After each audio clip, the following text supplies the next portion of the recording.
Black Mafia family boss Demetrius Big Meech Flannery, born and raised in Detroit and America's most notorious dope boss of the last 3 decades, is alleged to have taken his nickname from Demetrius Holloway, who was the king of the dope game back in Motown in the 1980s. Flannery, a genuine hip-hop icon, has been in prison since November 2005. The sly, cultured and classy 32-year-old Holloway was gunned down inside the Broadway, a trendy urban store in downtown Detroit, on October 8, 1990. At the time of his murder, Holloway was under pressure on multiple fronts. The federal government was on the verge of dropping a drug and racketeering indictment, and he was said to be at war with at least 3 separate crime families. If you heard the words Big Meech back in the days of Detroit in the last half of the 1980s, you were talking about Demetrius Holloway. He was the big dog of the drug trade. It's said while other hustlers were wearing track suits and thick gold chains around their necks, Holloway was wearing $20,000 Italian suits, looking more businessman sophisticated than dope boy. Holloway was cut from a different cloth. Low-level drug players Lester Milton and Tommy Milton wound up being convicted for carrying out the Holloway slaying.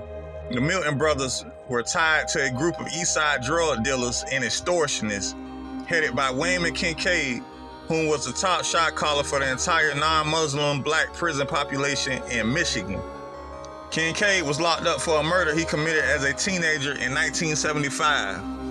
Both Kincaid and Holloway were groomed in street affairs as youngsters on Detroit's east side by the old Murder Row crew, also known simply as the Black Detroit Mob.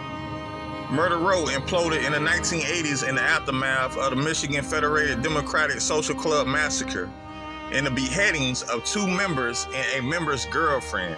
In April 1980, Holloway went to federal prison for a robbery conviction and came out in 1985 ready for action. Within a matter of months of walking free, Holloway flooded the streets, building a massive wholesale cocaine operation in the state of Michigan. His organization would grow even bigger in the years to come. Holloway's drug empire cleaned its revenue through shell companies, real estate holdings, and offshore accounts.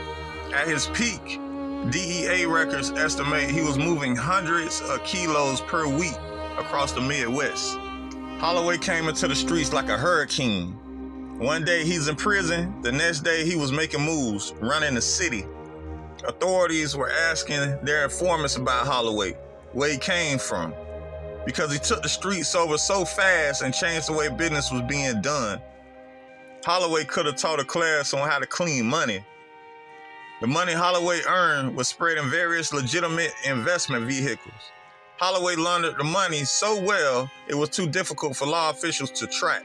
Holloway later joined forces with his childhood best friend, who was more flashier and animated, Richard Maserati Rick Carter, to expand his territory and make contacts in the entertainment and pro sports scenes.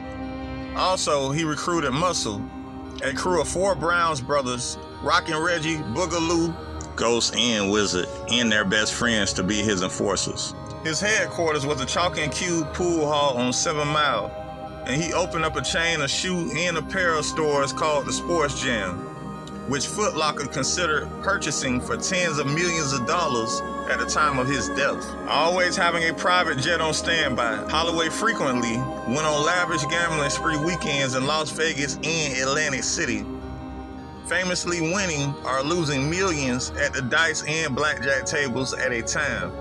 Also, Holloway and Maserati Rick were childhood friends with pro boxing champion Tommy Hearns, so they traveled with him and his entourage to big fights. The Detroit Police Department considered Holloway the most powerful kingpin in the city at the height of the crack epidemic and named him public enemy number 1. Holloway's massive cocaine operation began showing cracks in 1986. His former hitmen, the Brown brothers, branched out from muscle work to wholesale distribution and declared war on their former boss, Holloway. Ghost and Wizard Brown were killed within days of each other in December 1986. Come the summer of 1987, Maserati Rick Carter got himself and Holloway entangled in a beef with Eastside Detroit kingpin Black Ed. A one-time customer of the pair turned competitor with a sudden unlimited supply line out in California. Unfortunately, Maserati Rick was shot to death in his hospital bed on September 12th in 1988.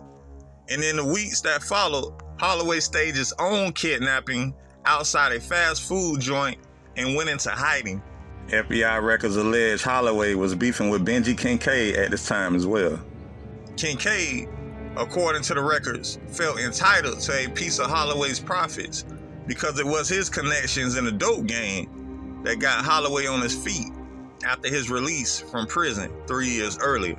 On the afternoon of October 8, 1990, Little Les Milton went into the Broadway clothing store and shot Holloway in the back of the head as he was purchasing a pair of designer Ralph Lauren socks at the front counter. Milton snapped his fingers and said, "Got him," as he calmly walked out of the store whistling.